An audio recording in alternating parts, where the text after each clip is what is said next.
அனைவருக்கும் வணக்கம். TNPSC AST great channel சார்பாக உங்களை அன்புடன் வரவேற்கிறோம். ஓகேங்களா? ஸோ நம்ம லாஸ்ட் வீடியோவில் தமிழ்நாடு சட்டமன்றத்தை பற்றி அதோட வரலாறை பற்றியும் பார்த்தோம். இந்த வீடியோவில் நம்ம என்ன பார்க்க போகிறோம்னா இந்திய தேர்தல் ஆணையத்தை பற்றி பார்க்க போகிறோம். ஓகேங்களா? இந்திய தேர்தல் ஆணையம் எப்போ ஸ்டார்ட் பண்ணாங்க, அதோட ஆர்டிகல்ஸ் என்ன, அதோட பகுதி என்ன அப்படின்னு சொல்லிட்டு ஒவ்வொன்றா இன்றைக்கி நம்ம தெளிவாக பார்த்துடலாம். ஓகேங்களா? இந்திய தேர்தல் ஆணையம். ஓகேங்களா? ஸோ இந்திய தேர்தல் ஆணையம் எப்போ ஸ்டார்ட் பண்ணாங்கன்னா 1950 ஜனவரி 25. ஓகேங்களா? இந்திய தேர்தல் ஆணையம். இந்திய தேர்தல் ஆணையத்தோட அமைப்பு என்னன்னு பார்த்தீங்கன்னா, இந்திய தேர்தல் ஆணையம் ஒரு தன்னாட்சி அதிகாரம் கொண்ட அரசியலமைப்பு சார்ந்த அமைப்பாகும். கான்ஸ்டியூஷனல் பாடி. ஓகேங்களா? பகுதி 15ல் 324 டு 329 வரைக்கும் ஆர்டிகல் இருக்கும். ஓகேங்களா? ஸோ வாங்க நம்ம பார்த்துடலாம். இதோட நோக்கம் என்னன்னா, இந்தியாவின் பாராளுமன்றம், சட்டமன்றம் மற்றும் குடியரசுத் தலைவர் தேர்தல்களை நேர்மையாகவும் சுதந்திரமாகவும் நடத்துறது தான் இதோட வேலை.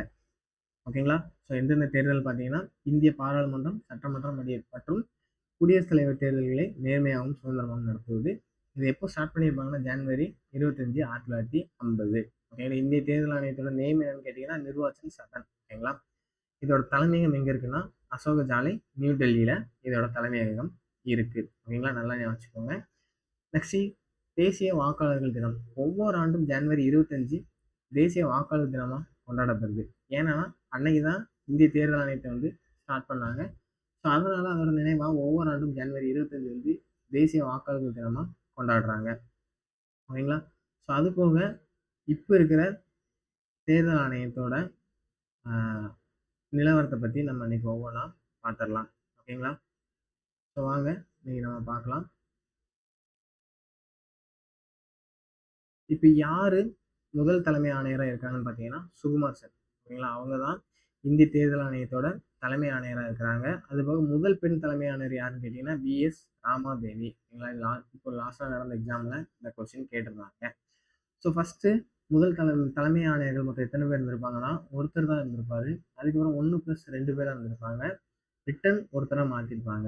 ஸோ அதுக்கப்புறம் இப்போ லாஸ்ட் டைம் எப்படி இருக்காங்கன்னா, 1+2 தான் இருக்குது. மொத்தம் 3 பேராக எடுத்துருப்பாங்க.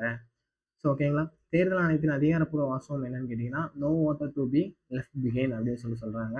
எந்த ஒரு வாக்காளரும் விடுபடக்கூடாது. இதுதான் இந்திய தேர்தல் ஆணையத்தோட முக்கிய வாசகம். ஓகேங்களா? ஸோ உறுப்பினர்கள். ஓகேங்களா? அவங்களோட நியமனம் மற்றும் அமைப்பு பற்றி பார்க்கலாம். தற்போது ஒரு தலைமை தேர்தல் ஆணையர் மற்றும் 2 தேர்தல் ஆணையர்கள் இருக்கிறாங்க. 1+2 மொத்தம் 3 பேர். ஸோ இப்போ இருக்கிற தலைமை தேர்தல் ஆணையர் யாருன்னு கேட்டிங்கன்னா, ஞானேஷ்குமார். ஓகேங்களா? 2026 ஏப்ரல் படி ஞானேஷ்குமார் அவங்க தான் தலைமை தேர்தல் ஆணையராக இருக்கிறாங்க. நெக்ஸ்ட் தேர்தல் ஆணையர்கள் யாரெல்லாம் பார்த்தீங்கன்னா, சுக்பீர் சிங் சந்த் மற்றும் விவேக் ஜோஷி. இவங்க 2 பேரும் தேர்தல் ஆணையர்களாக இருக்கிறாங்க. இவர்கள் யார் நியமனம் பண்ணுவாங்கன்னு பார்த்தீங்கன்னா, இந்திய குடியரசுத் தலைவர் தான் நியமனம் பண்ணுவார். ஸோ இவங்களோட பதவிக்காலம் எவ்வளோன்னு பார்த்தீங்கன்னா, 6 ஆண்டுகள் அல்லது 65 வரை. இதில் எது ஃபஸ்ட்டு வருதோ அதன்படி இவங்க பதவி விலகிப்பாங்க. அது போக இவங்களை பதவி நீக்கம் பண்ணலாம். உச்சநீதிமன்ற நீதிபதி பதவி நீக்கிறது என்ன பண்ணுவாங்களோ அதே முறையை இவங்க ஃபாலோ பண்ணுறாங்க.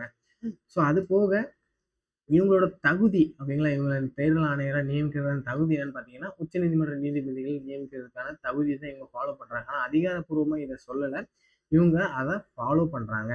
நெக்ஸ்ட் இவங்க அந்த தலைமை ஆணையர்களை உச்சநீதிமன்ற நீதிபதி எப்படி பதவி நீக்கம் பண்ணுவாங்களோ அதன்படி நீக்கலாம். மற்ற 2 ஆணையர்கள் தலைமை தேர்தல் ஆணையர். ஓகேங்களா? அவரோட பரிந்துரையின்றி அவங்கள பதவி நீக்கம் பண்ண முடியாது. ஓகேங்களா? நெக்ஸ்ட் அரசியலமைப்பு விதிகள். ஓகேங்களா? பகுதி பார்த்தீங்கன்னா 15. ஓகேங்களா? 15 விதிகள் 324 329 வரை இந்திய தேர்தல் ஆணையத்தை பற்றி தான் சொல்கிறாங்க. ஓகேங்களா? அதோட ஆர்டிகளை ஒவ்வொன்றா பார்த்தலாம். விதி 324 தேர்தல் ஆணையத்தோட அதிகாரம். ஓகேங்களா? Direction and control. ஓகேங்களா? தேர்தலை நடத்துவதற்கான மேல்பார்வை, வழிகாட்டுதல் மற்றும் கட்டுப்படுத்தும் அதிகாரம் இந்திய தேர்தல் ஆணையத்திடம் உள்ளது. ஆணையத்தின் அமைப்பு மற்றும் அவர்களின் பணிகளை பற்றி இது கூறுது. ஓகேங்களா? அதுக்கான ஆர்டிகல் என்னன்னு பார்த்தீங்கன்னா 324. நெக்ஸ்ட் 325 என்னன்னு பார்த்தீங்கன்னா, பாரபட்சமற்ற வாக்காளர் பட்டியல். எந்த ஒரு மதம், இனம், பாலினம், ஜாதியை அடிப்படையில் யாருக்கும் சிறப்பு வாக்கு அளிக்கப்பட மாட்டாது மற்றும் வாக்காளர் பட்டியலிருந்து நீக்கவும் மாட்டாங்க. ஓகேங்களா? அதுதான் தனி வாக்காளர் பட்டியலை உருவாக்கவோ அல்லது நீக்கவோ முடியாது. ஓகேங்களா? நெக்ஸ்ட் ஆர்டிகல் 326 வயது வந்தோர் வாக்குரிமை. ஓகேங்களா? வயது வந்தோர் வாக்குரிமை மக்களவை மற்றும் மாநில சட்டமன்ற தேர்தல்களில் வயது வந்தோர் வாக்குரிமை அடிப்படையில் நடத்தப்பட வேண்டும். ஸோ 18 வயது பூர்த்தியான இந்திய குடிமகன் ஒவ்வொருக்கும் வாக்களிக்கும் உரிமை உண்டு. இவங்களுக்கு வந்து குற்றவியல் பின்னணி மற்றும் மனநிலை பாதிக்கப்பட்டவர்கள் காரணங்களால் இப்போ தகுதி நீக்கம் செஞ்சிருக்கக்கூடாது. மற்ற இல்லைனாலும் அவங்களுக்கு வந்து 18 வயது இருந்தால் வாக்காளர் பட்டியலில் அவங்களுக்கு வந்து பேர் இருக்கும். ஓகேங்களா? ஸோ இதில் இன்னொரு விஷயம் என்னென்னா, ஃபஸ்ட்டு வந்து வாக்குரிமை வந்து 21 வயதாக தான் இருந்துச்சு. ஆனால் 1988 61வது சட்டத்திட்டத்தின்படி 21லேருந்து 18 ஆக்கியிருப்பாங்க வாக்களிக்கும் வயதை. நெக்ஸ்ட் 327 என்னன்னா, தேர்தல் தொடர்பாக சட்டமியற்றும் அதிகாரத்தின் பாராளுமன்றம் அதிகாரம். ஓகேங்களா? ஒரு வாக்காளர் பட்டியலில் தயாரித்தல் மற்றும் தொகுதிகளை வரையறை செய்தல் போன்ற தேர்தல் தொடர்பான சட்டங்களை இயற்ற பாராளுமன்றத்துக்கு அதிகாரம் உண்டு. இது எக்ஸாம்பிள் என்னன்னு பார்த்தீங்கன்னா, மக்கள் பிரதிநிதி சட்டம் மற்றும் 1950 மற்றும் 51. ஓகேங்களா? ஸோ இதன்படி வந்து இவங்க சட்டம் இயற்றலாம் அப்படின்னு சொல்லிட்டு சொல்கிறது தான் 327. நெக்ஸ்ட் 328 என்னன்னு பார்த்தீங்கன்னா, மாநில சட்டமன்றத்தின் அதிகாரம். ஓகேங்களா? மாநில சட்டமன்ற தேர்தல் தொடர்பாக பாராளுமன்றம் சட்டங்களை இயற்ற பட்சத்தில் அந்தந்த மாநில சட்டமன்றங்கள் தேவையான சட்டங்களை ஏற்றிக்கொள்ளலாம். இதுதான் ஆர்டிகல் 328. ஓகேங்களா? நெக்ஸ்ட் ஆர்டிகல் 329 நீதிமன்றங்கள் தலையிட தடை. ஓகேங்களா? Bad to interference by court. ஓகேங்களா? ஸோ தொகுதிகளை வரையறை செய்தல் அல்லது இடங்களை ஒதுக்குதல் போன்ற தேர்தல் தொடர்பான விஷயங்களில் நீதிமன்றங்கள் தலையிட தடை விதிக்கிறது. இதுதான் ஆர்டிகல் 329. ஸோ தேர்தல் முடிவுகள் குறித்த புகார்களை முறைப்படி தேர்தல் மனு மூலமாக மட்டுமே அணுக முடியும். ஓகேங்களா? எலெக்ஷன் பிடிஷன் மூலம் தான் அதோட புகார்களை அளிக்க முடியும். நெக்ஸ்ட் இது தேர்தல் ஆணையத்தோட அதிகாரங்கள் மற்றும் பணிகள் என்னென்னலாம் பார்த்தீங்கன்னா, தேர்தல் தொகுதி எல்லைகளை வரையறை செய்தல். ஓகேங்களா? நெக்ஸ்ட் வாக்காளர் பட்டியல் தயாரித்து புதுப்பித்தல், அரசியல் கட்சிகளுக்கு அங்கீகாரம் மற்றும் சின்னங்களை ஒதுக்கிறது இந்திய தேர்தல் ஆணையத்தோட முக்கிய கடமை. நெக்ஸ்ட் தேர்தல் நடத்தை விதிகளை அமல்படுத்துறதும் இந்திய தேர்தல் ஆணையத்தோட கடமை அப்படின்னு தான் பார்க்கலாம். நெக்ஸ்ட் என்ன பார்க்க போறோம்னா, தேர்தல் ஆணையம் சம்பந்தமா சீர்திருத்த குழுக்கள் வந்து அமைச்சிருக்கிறாங்க. ஒரு 10 குழு இருக்கும். இந்த குழு அதோட இயர் மட்டும் பார்த்துக்கலாம். நெக்ஸ்ட் வீடியோவில் இந்த குழுவில் என்னென்ன அறிக்கை சமர்ப்பிச்சாங்க, என்னென்ன சொன்னாங்க அப்படின்னு சொல்லிட்டு பார்க்கலாம். ஓகேங்களா? இன்னைக்கு ஃபர்ஸ்ட் வந்து கூட்டு நாடாளுமன்ற குழு 1971 to 72. நெக்ஸ்ட் தார்குண்டிய குழு 1974. நெக்ஸ்ட் தினேஷ் கோஸ்வாமி குழு 1990. ஓகேங்களா? இதெல்லாம் நல்லா மனப்பாடம் பண்ணி வச்சுக்கோங்க. இது அடிக்கடி ரிப்பீட்டடாக கேட்குற கொஸ்டின்ஸ். ஓகேங்களா? இது எல்லாமே. நெக்ஸ்ட் ஓரா குழு வந்து 1993. நெக்ஸ்ட் இந்திரஜித் குப்தா குழு 1998. ரொம்ப ரொம்ப முக்கியமான குழுங்க. நல்லா ஞாபகம் வச்சுக்கோங்க. நெக்ஸ்ட் வந்து என்ன குழுன்னு பார்த்தீங்கன்னா, சட்ட ஆணைய அறிக்கை எப்போன்னா 1999. நெக்ஸ்ட் வெங்கடச்சலை ஆணையம் 2000 சொல்லியிருக்காங்க. புக்கில் 2002 இருக்கும். ஸோ நல்லா பார்த்துக்கோங்க. நெக்ஸ்ட் தேர்தல் ஆணைய அறிக்கை வந்து 2004. நெக்ஸ்ட் வீரப்ப மொய்லி குழு வந்து 2007. ஓகேங்களா?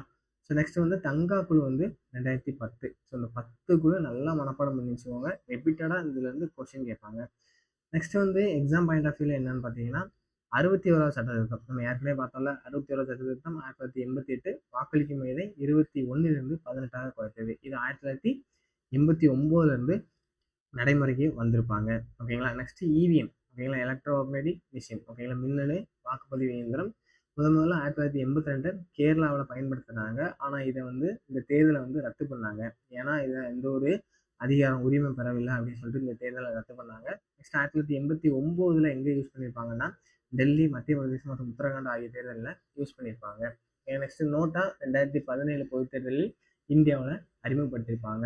ஓகேங்களா? ஃபர்ஸ்ட் நோட்டா 1975 டெக்சஸ் மாகாணம். ஓகேங்களா? டெக்சஸ் மாகாணத்தில் தான் ஃபஸ்ட்டு கொண்டு வந்திருப்பாங்க. நெக்ஸ்ட் 2014 தான் இந்தியாவில் கொண்டு வந்திருப்பாங்க. ஓகேங்களா? ஸோ நெக்ஸ்ட் வீடியோவில் மேலும் தொடர்புகளை நம்ம தெளிவாக பார்க்கலாம். ஓகேங்களா? Okay, thank you.